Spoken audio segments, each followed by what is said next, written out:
Hello friends, Uma talk art and education में आपका स्वागत है। आज हम अपने इस वीडियो में देखेंगे लॉर्ड हार्डिंग के विषय में और भी कई गवर्नर जनरल के बारे में देखेंगे। आइए देखते हैं लॉर्ड हार्डिंग 1844 ईस्वी से 1848 ईस्वी से इनका 1848 ईस्वी तक इनका शासन कार्य था। इसके काल की सबसे महत्वपूर्ण घटना यह थी कि प्रथम आंग्ल सिख युद्ध 1845 से 1846 ईस्वी के शासनकाल में हुआ था और इसमें अंग्रेजों की विजय हुई थी।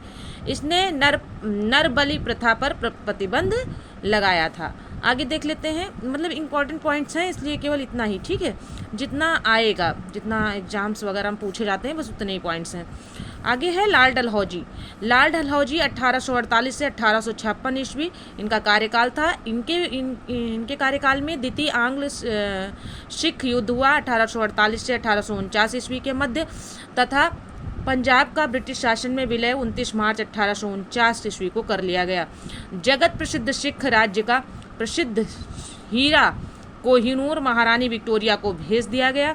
द्वितीय आंग्ल सिख युद्ध के दौरान 3 युद्ध लड़े गए। प्रथम रामनगर का युद्ध 16 नवंबर 1848 ईस्वी को लड़ा गया, जिसका कोई भी निष्कर्ष नहीं निकला, अनिर्णित था।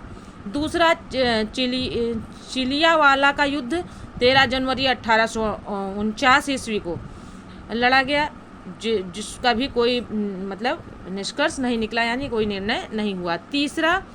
तीसरा युद्ध गुजरात चिनाब नदी के किनारे नामक स्थान पर 12 मार्च 1849 ईस्वी को हुआ, जिसमें सिख बुरी तरह पराजित हुए। द्वितीय आंग्ल वर्मा युद्ध और 1852 ईस्वी में लोअर वर्मा एवं पीगू को अंग्रेजी राज्य में मिला लिया गया। डलहौजी ने सिक्किम पर 2 अंग्रेज डॉक्टरों के साथ दुर्व्यवहार का आरोप लगाकर सन 1850 ईस्वी में उस पर अधिकार कर लिया। 1852 ईस्वी में एक इनाम कमीशन की स्थापना की गई। इसका उद्देश्य भूमिकर रहित जागीरों का पता करके उन्हें छीनना था। डलहौजी का शासनकाल उसके व्यक्तिगत सिद्धांत डॉक्ट्राइन ऑफ लैप्स के कारण अधिक याद किया जाता है। ये पूछा जाता है, वेरी इंपॉर्टेंट है, कई बार पूछा गया है। व्यक्तिगत का सिद्धांत किसका है, किसके शासनकाल में आया था। इस नीति के तहत अंग्रेजी साम्राज्य में विलय किए गए राज्य। अब जो ये डॉक्ट्राइन ऑफ लैप्स जो था, यानी व्यक्तिगत का सिद्धांत, इसके आधार पर किन राज्यों को जो है अंग्रेजी साम्राज्य में मिलाया गया, देख लेते हैं। सर्वप्रथम सतारा को मिलाया गया, यानी सबसे पहले सतारा को मिलाया गया 1848 ईस्वी में। दूसरे नंबर पे जैतपुर उस समय बुंदेलखंड के नाम से जाना जाता था, और संबलपुर उड़ीसा 1849 ईस्वी में। बघाट हिमाचल प्रदेश 1850 में। उदयपुर मध्य प्रदेश 1852 ईस्वी में, और झांसी 1853 में। नागपुर 1854 में। 1856 में अवध को कुशासन का आरोप लगा करके अंग्रेजी राज्य में मिला लिया गया। उस समय अवध का नवाब वाजिद अली शाह था। अवध का नवाब उस समय कौन था? वाजिद अली शाह था। और ये भी क्वेश्चन पूछा जाता है कि जो है अवध को मतलब किस राज्य में जो है, किस राज्य को कुशासन के आधार पर मिलाया गया था, तो अवध को 1856 में। नोटेड पॉइंट में देख लेते हैं। 18वीं शताब्दी में अवध राज्य का संस्थापक सआदत खां था। 1856 ईस्वी में इसने तोपखाने के मुख्यालय को कलकत्ता से मेरठ स्थानांतरित किया और सेना का मुख्यालय शिमला में स्थापित किया उसने, डलहौजी ने। शिक्षा संबंधी सुधारों में डलहौजी ने 1854 ईस्वी के उड डिस्पैच को लागू किया। इसके अनुसार जिलों में एंग्लो वर्नाक्यूलर स्कूल, प्रमुख नगरों में सरकारी कॉलेजों तथा लॉर्ड कैनिंग के समय में 1857 ईस्वी में तीनों प्रेसिडेंसियों कलकत्ता, मद्रास एवं बम्बई में एक विश्वविद्यालय स्थापित किए गए, एवं साथ ही प्रत्येक प्रदेश में एक शिक्षा निदेशक नियुक्त किया गया। डलहौजी को भारत में रेलवे का जनक माना जाता है। भारत में रेलवे का जनक किसे माना जाता है? डलहौजी को माना जाता है। इसी के समय में भारत में पहली रेलगाड़ी 16 अप्रैल 1853 में मुंबई टू थाने चलाई गई थी, यानी बम्बई से थाने के बीच में चलाई गई थी, जो कि 34 किलोमीटर प्रथम रेल चलाई गई थी। सन 1854 ईस्वी में नया पोस्ट ऑफिस एक्ट पारित हुआ और भारत में पहली बार डाक टिकट का प्रचलन इसी के काल में हुआ। इसने पृथक रूप से भारत में पहली बार सार्वजनिक निर्माण विभाग की स्थापना की। 1854 ईस्वी में एक स्वतंत्र विभाग के रूप में लोक सेवा विभाग की स्थापना भी इसी ने की। इसी के समय में 1853 ईस्वी में कलकत्ता एवं आगरा के बीच पहली बार बिजली से संचालित तार सेवा शुरू की गई। इसने शिमला को ग्रीष्मकालीन राजधानी बनाया। 1853 ईस्वी के चार्टर एक्ट के द्वारा कंपनी के संचालक मंडल से कंपनी के प्रशासनिक अधिकारियों की नियुक्ति का अधिकार वापस ले लिया गया और 1853 ईस्वी से ही अधिकारियों की नियुक्ति के लिए प्रतियोगिता परीक्षा की व्यवस्था की गई, जिसके लिए उम्र की सीमा 18 से 23 वर्ष रखी गई। आगे देख लेते हैं नोटेड पॉइंट में। सत्येंद्र नाथ टैगोर पहले भारतीय थे जिन्होंने 1863 ईस्वी में लंदन में हुई सिविल सेवा परीक्षा में सफलता प्राप्ति की थी। और दूसरा है 1999 ईस्वी में इलाहाबाद एवं लंदन दोनों स्थानों पर साथ साथ सिविल सेवा परीक्षा का आयोजन किया जाने लगा। डलहौजी ने नरबलि प्रथा को रोकने का भी प्रयास किया। लॉर्ड कैनिंग पर देख लेते हैं। अब गवर्नर जनरल कौन आए? Lord Canning. 1856 से 1862 ईस्वी। यह भारत में कंपनी द्वारा नियुक्त अंतिम गवर्नर जनरल तथा ब्रिटिश सम्राट के अधीन नियुक्त भारत के प्रथम वायसराय थे और अंतिम गवर्नर जनरल थे कंपनी की तरफ से। इसके समय की सबसे महत्वपूर्ण घटना थी सन 1857 का ऐतिहासिक विद्रोह। इसी विद्रोह के बाद प्रशासनिक सुधार के अंतर्गत भारत का शासन कंपनी के हाथों से सीधे ब्रिटिश सरकार के नियंत्रण में ले लिया गया। कैनिंग के समय 1861 में उच्च न्यायालय अधिनियम बनाया गया, जिसके अनुसार पुरानी सुप्रीम कोर्ट और सदर अदालतों को समाप्त कर दिया गया तथा कलकत्ता, मद्रास तथा मुंबई में एक उच्च न्यायालय की स्थापना की गई। नोटेड पॉइंट में देख लेते हैं। 1866 ईस्वी में आगरा में एक उच्च न्यायालय की स्थापना की गई, जिसे 1875 में इलाहाबाद स्थानांतरित कर दिया गया। आगे देख लेते हैं। कैनिंग के समय में ही 1856 ईस्वी में विधवा पुनर्विवाह अधिनियम स्वतंत्र रूप से लागू हुआ। विधवा पुनर्विवाह अधिनियम के नियम 15 द्वारा विधवा विवाह को वैध करार देते हुए पैदा होने वाले बच्चों को वैध माना गया। भारत में पहला कानूनी विधवा विवाह कलकत्ता में 7 दिसंबर 1856 ईस्वी को ईश्वरचंद्र विद्यासागर की प्रेरणा और उनकी देखरेख में संपन्न हुआ। 1856 में पैतृक संपत्ति से संबंधित जो कानून बनाया गया, उसके अनुसार यह निश्चित किया गया कि धर्म परिवर्तन करने पर किसी व्यक्ति को उसकी पैतृक संपत्ति से वंचित नहीं किया जाएगा। 1857 ईस्वी में कैनिंग के समय ही महालेखा परीक्षक पद का सृजन किया गया, जो स्वतंत्रता के बाद नियंत्रक एवं महालेखा परीक्षक कहलाया।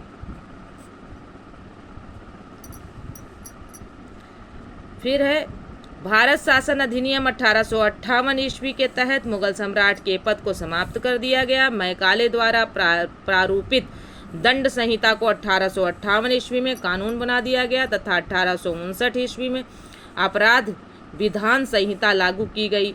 व्यापक सिद्धांत डॉक्ट्राइन ऑफ लैप्स यानी राज्य विलय की नीति को समाप्त कर दिया गया। 1861 ईस्वी में इंडियन काउंसिल एक्ट पारित हुआ तथा पोर्टफोलियो प्रणाली लागू की गई। लॉर्ड एल्गिन 1862 से 1863 ईस्वी, इसने बहावी आंदोलन का दमन किया। बहावी आंदोलन का दमन किसने किया था? लॉर्ड एल्गिन ने। 1863 ईस्वी में धर्मशाला हिमाचल प्रदेश में इसकी मृत्यु हो गई। आगे देखते हैं लॉर्ड लॉरेंस 1864 से 1869 ईस्वी। 1865 ईस्वी में भूटान ने ब्रिटिश साम्राज्य पर आक्रमण किया। अफगानिस्तान के संबंध में इसने हस्तक्षेप की नीति अपनाई, जिसे शानदार निष्क्रियता के नाम से जाना जाता है। इसी के समय में उड़ीसा में सन 1866 ईस्वी में तथा बुंदेलखंड में राजपुताना में 1868 से 1869 ईस्वी में भीषण अकाल पड़ा। इसने हेनरी कैंपबेल के नेतृत्व में एक अकाल आयोग का गठन किया। सन 1865 ईस्वी में इसके द्वारा भारत एवं यूरोप के बीच प्रथम समुद्री टेलीग्राम सेवा शुरू की गई, लॉर्ड लॉरेंस के द्वारा। आगे देख लेते हैं। लॉर्ड मेयो आए, बहुत इम्पॉर्टेंट है। लॉर्ड मेयो 1869 से 1872 ईस्वी। लॉर्ड मेयो ने अजमेर में 1872 ईस्वी में मेयो कॉलेज की स्थापना की। इसने सन 1872 यानी लॉर्ड मेयो ने 1872 में एक कृषि विभाग की स्थापना की। भारत में अंग्रेजों के समय में प्रथम जनगणना 1872 ईस्वी में लॉर्ड मेयो के कार्यकाल में हुई थी। प्रथम जनगणना किसके कार्यकाल में हुई? लॉर्ड मेयो के कार्यकाल में हुई। और जो है लॉर्ड मेयो के कार्यकाल में प्रथम जनगणना हुई थी 1872 में। एक अफगान शेर अली अफरीदी ने 8 फरवरी 1872 ईस्वी में पोर्ट ब्लेयर में चाकू मारकर इसकी हत्या कर दी। आगे देख लेते हैं। लॉर्ड नॉर्थब्रुक 1872 से 1876 ईस्वी इसके समय में बंगाल में भयानक अकाल पड़ा। इसने बड़ौदा के मल्हार राव गायकवाड़ को भ्रष्टाचार के आरोप में पदच्युत कर मद्रास भेज दिया। लॉर्ड नॉर्थब्रुक ने यह घोषणा की कि मेरा उद्देश्य करों को हटाना तथा अनावश्यक वैधानिक कार्रवाइयों को बंद करना है। पंजाब का प्रसिद्ध कूका आंदोलन इसी के समय में हुआ था। पंजाब का प्रसिद्ध आंदोलन किसके समय में हुआ था? लॉर्ड नॉर्थब्रुक के समय में ही हुआ था। इसी के समय में यानी लॉर्ड नॉर्थब्रुक के समय में ही स्वेज नहर खुल जाने से भारत एवं ब्रिटेन के बीच व्यापार में वृद्धि हुई थी। आगे देख लेते हैं। लॉर्ड लिटन 1876 से 1880 ईस्वी इनका कार्यकाल था। यह एक प्रसिद्ध उपन्यासकार, निबंध लेखक एवं साहित्यकार था। साहित्याकाश में इसे ओवन मेरिडिथ के नाम से जाना जाता था। किसको ओवन मेरिडिथ के नाम से जाना जाता था? लॉर्ड लिटन को। इसके समय में बम्बई, मद्रास, हैदराबाद, पंजाब, मध्य भारत आदि में भयानक अकाल पड़ा। लिटन ने रिचर्ड स्ट्रैची की अध्यक्षता में 1878 में एक अकाल आयोग की स्थापना की। 1 जनवरी 1877 ईस्वी को ब्रिटेन की महारानी विक्टोरिया को कैसर ए हिंद की उपाधि से सम्मानित करने के लिए दिल्ली दरबार का आयोजन किया गया। मार्च 1878 ईस्वी में लिटन ने भारतीय समाचार पत्र अधिनियम वर्नाक्यूलर प्रेस एक्ट पारित कर भारतीय समाचार पत्रों पर कठोर प्रतिबंध लगा दिया। विशेषकर राष्ट्रवादी समाचार पत्र सोम प्रकाश को प्रतिबंधित करने के लिए। इस कानून में प्रावधान था कि अगर किसी अखबार में कोई आपत्तिजनक चीज़ छपती है तो सरकार उसकी प्रिंटिंग प्रेस सहित सारी संपत्ति जब्त कर सकती है। नोटेड पॉइंट में देख लेते हैं। पायनियर अखबार ने वर्नाक्यूलर प्रेस एक्ट 1878 का समर्थन किया। इसी के समय में यानी लॉर्ड लिटन के समय में सन 1878 ईस्वी को भारतीय शस्त्र अधिनियम पारित हुआ, जिसके तहत शस्त्र रखने एवं व्यापार करने के लिए लाइसेंस को अनिवार्य बनाया गया। इसने सिविल सेवा परीक्षाओं में प्रवेश की अधिकतम आयु सीमा 21 से घटाकर 19 वर्ष कर दी। नोटेड पॉइंट में देख लेते हैं। 1857 में विलय सेवा परीक्षा में सम्मिलित होने की आयु 23 वर्ष निर्धारित की गई थी। 1859 ईस्वी में आयु सीमा को घटाकर 22 वर्ष और 1866 में इसको घटाकर 21 वर्ष कर दिया गया। आगे देख लेते हैं। लिटन ने अलीगढ़ में एक मुस्लिम एंग्लो प्राच्य महाविद्यालय की स्थापना की। आगे आ जाइए। Lord Ripon. अब लॉर्ड रिपन देखिए। लॉर्ड रिपन का कार्यकाल 1880 से 1884 ईस्वी। प्रधानमंत्री ग्लैडस्टोन के परामर्श पर रिपन ने सर्वप्रथम समाचार पत्रों की स्वतंत्रता को बहाल करते हुए सन 1882 ईस्वी में वर्नाकुलर प्रेस एक्ट को समाप्त कर दिया और भारतीय भाषाओं में प्रकाशित होने वाले समाचार पत्रों को भी वही सुविधाएं दी गई जो अन्य समाचार पत्रों को प्राप्त थी। इसने सिविल सेवा में प्रवेश की अधिकतम आयु सीमा को 19 वर्ष से बढ़ाकर 21 वर्ष कर दिया। किसने? लॉर्ड रिपन ने। लॉर्ड रिपन स्थानीय स्वशासन की शुरुआत किया। इसने 18 मई 1882 को स्थानीय स्वशासन संबंधी एक कानून बनाया गया, जिसके आधार पर विभिन्न प्रांतों में 1883 से 1885 के मध्य स्थानीय स्वशासन संबंधी कानून बनाए गए। लॉर्ड रिपन के समय में ही भारत में सन 1881 में सर्वप्रथम नियमित रूप से जनगणना करवाई गई। तब से लेकर अब तक प्रत्येक 10 वर्ष के अंतराल पर जनगणना की जाती है। 1881 की जनगणना में हैदराबाद और राजपूताने को नहीं जोड़ा गया था।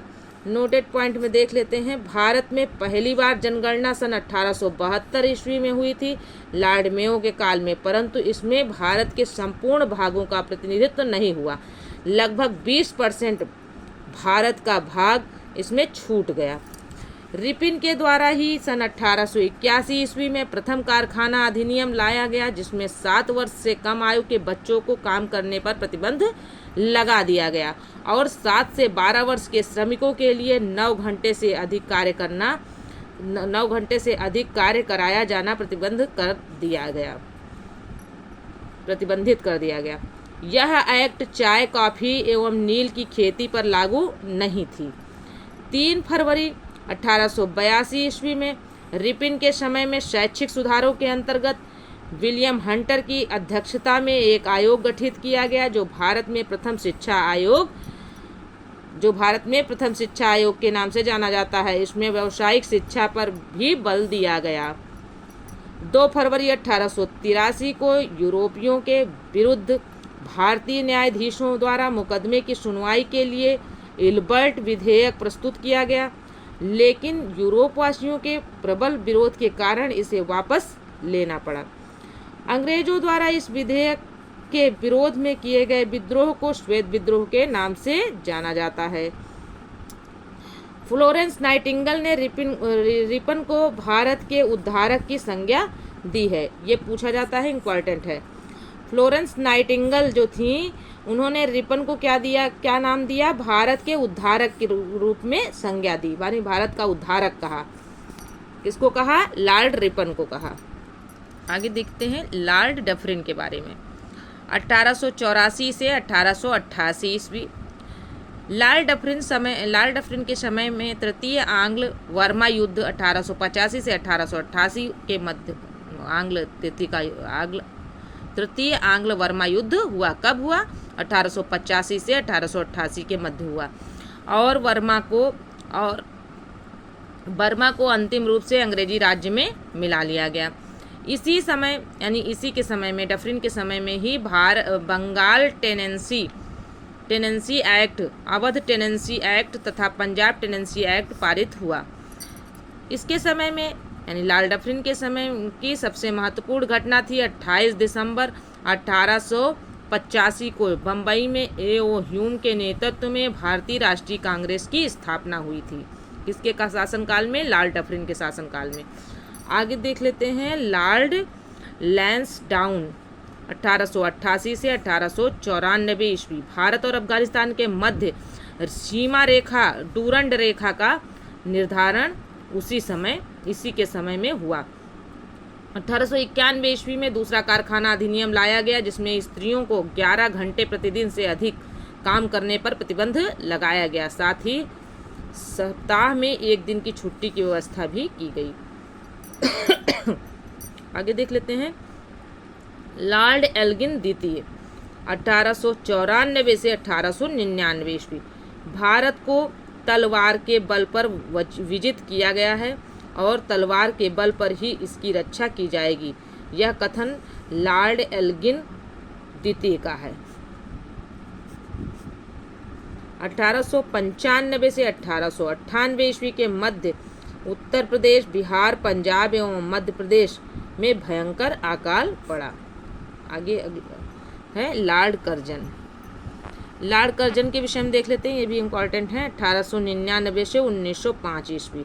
1899 में लॉर्ड कर्जन ने भारतीय टंकण और पत्र मुद्रा अधिनियम पारित कराकर अंग्रेजी स्वर्ण मुद्रा को भारत की कानूनी मुद्रा घोषित कर दिया। शासन की कार्यक्षमता के आधार पर लॉर्ड कर्जन ने रिपन द्वारा स्थापित स्थानीय स्वशासन की प्रणाली पर आघात किया और 1899 में कलकत्ता कॉरपोरेशन अधिनियम बनाया। कर्जन ने सन 1901 ईस्वी में सर कॉलिन स्कॉट मॉनक्रीफ की अध्यक्षता में एक सिंचाई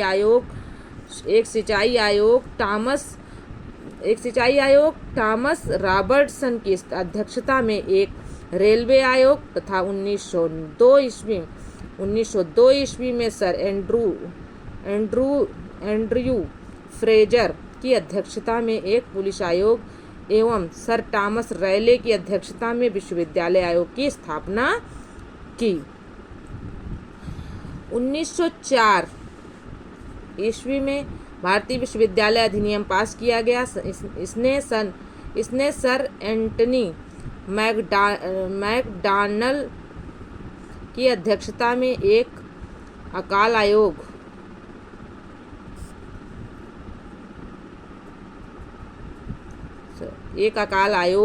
का गठन किया एवं सैन्य अधिकारियों के प्रशिक्षण के लिए क्वेटा में एक कॉलेज की स्थापना की। प्राचीन स्मारक परीक्षण अधिनियम 1904 ईस्वी के द्वारा कर्जन ने भारत में पहली बार ऐतिहासिक इमारतों की सुरक्षा एवं मरम्मत की ओर ध्यान दिया। इस कार्य के लिए कर्जन ने भारतीय पुरातत्व विभाग की स्थापना की। कर्जन के समय 1904 में सहकारी उधार समिति अधिनियम बनाया गया, जिसके द्वारा सहकारी समितियों की स्थापना करके किसानों को उचित ब्याज पर रुपया कर्ज देने की व्यवस्था की गई। इसने कृषि बैंक भी खुलवाए। ने क्या किया? कर्जन ने कृषि बैंक भी खुलवाए। इसने 1901 में कृषि इंस्पेक्टर जनरल की नियुक्ति की। इसके यानी कर्जन के समय 1905 में पूसा में एक कृषि अनुसंधान संस्था खोली गई। कर्जन के समय ही पहली बार प्रत्येक प्रांत केंद्र स्तर पर एक निदेशक के अधीन एक पृथक गुप्तचर विभाग की स्थापना की गई। लॉर्ड कर्जन के समय में किचनर परीक्षा को सैनिक प्रशिक्षण में शामिल करके सेना की युद्ध क्षमता को बढ़ाया गया। इसी के कार्यकाल के दौरान कलकत्ता में विक्टोरिया मेमोरियल हॉल का निर्माण किया गया। कलकत्ता में विक्टोरिया मेमोरियल यानी पूछा जाता विक्टोरिया मेमोरियल कहाँ है? कलकत्ता में है। इसका निर्माण इसी के लिए किया गया था। इसके कार्यकाल में ही किया गया था। किसके? लॉर्ड कर्जन के कार्यकाल में। कर्जन के भारत विरोधी कार्यों में सर्वाधिक महत्वपूर्ण कार्य था 1905 ईस्वी में बंगाल का विभाजन। 19 जुलाई 1905 ईस्वी को बंगाल विभाजन के निर्णय की घोषणा शिमला में की गई और इसका प्रारूप प्रकाशित किया गया। सितंबर 1905 में इसे सम्राट ने भी स्वीकृति दे दी। 16 अक्टूबर 1905 को इस बंगाल विभाजन की योजना को लागू किया गया। बंगाल को दो प्रांतों में बांट दिया गया, एक पूर्वी बंगाल और दूसरा असम प्रांत, दूसरा पश्चिमी बंगाल। पूर्वी बंगाल का मुख्यालय ढाका बनाया गया तथा पूर्वी बंगाल का ले गवर्नर ब्लूमफील्ड फुलर को पश्चिमी बंगाल का ले गवर्नर एंड्रयू फ्रेजर को बनाया गया। गवर्नर जनरल की कार्यकारिणी के सैनिक सदस्य के अधिकारियों के प्रश्न पर कर्जन का प्रधान सेनापति किचनर से मतभेद हो गया, जिसमें भारत सचिव ने किचनर का पक्ष लिया, जिससे असंतुष्ट होकर अगस्त 1905 में लॉर्ड कर्जन ने त्यागपत्र दे दिया। आगे देख लेते हैं लॉर्ड मिंटो द्वितीय। लॉर्ड मिंटो द्वितीय 1905 से 1910 ईस्वी। इसके समय में आगा खां एवं सलीमुल्लाह खां के द्वारा ढाका में 1906 ईस्वी में मुस्लिम लीग की स्थापना की गई। 1907 के कांग्रेस के सूरत अधिवेशन में कांग्रेस का विभाजन हो गया। इसके शासनकाल में 1907 ईस्वी में आंग्ल एवं रूसी प्रतिनिधिमंडल के बीच बैठक हुई। समाचार पत्र अधिनियम प्रेस एक्ट 1908 में पारित हुआ और बाल गंगाधर तिलक की राजद्रोह के आरोप में 22 जुलाई 1908 को गिरफ्तारी एवं 6 वर्ष की सज़ा सुनाई गई। गवर्नर जनरल की काउंसिल के सदस्य के रूप में SP सिन्हा की नियुक्ति की गई। मुसलमानों के लिए अलग निर्वाचन व्यवस्था मार्ले मिंटो सुधार अधिनियम 1909 ईस्वी के द्वारा किया गया। तो फ्रेंड्स, यह वीडियो यहीं तक था और आगे हम चूँकि ये बहुत ज़्यादा लेंदी हो रहा है वीडियो, तो हो सकता है आपको बोरिंग लगे, तो मैं जो है आगे और कुछ गवर्नर जनरल बचे हुए हैं जिनको मैं अगले वीडियो में बताऊंगी। तो फ्रेंड्स, तब तक के लिए जय हिंद जय भारत। वीडियो पसंद आए तो चैनल को सब्सक्राइब करें, वीडियो को लाइक करें, अपने दोस्तों में शेयर करें। अगर जानकारी अच्छी लगी हो तो चैनल को सब्सक्राइब अवश्य करें। Okay friends.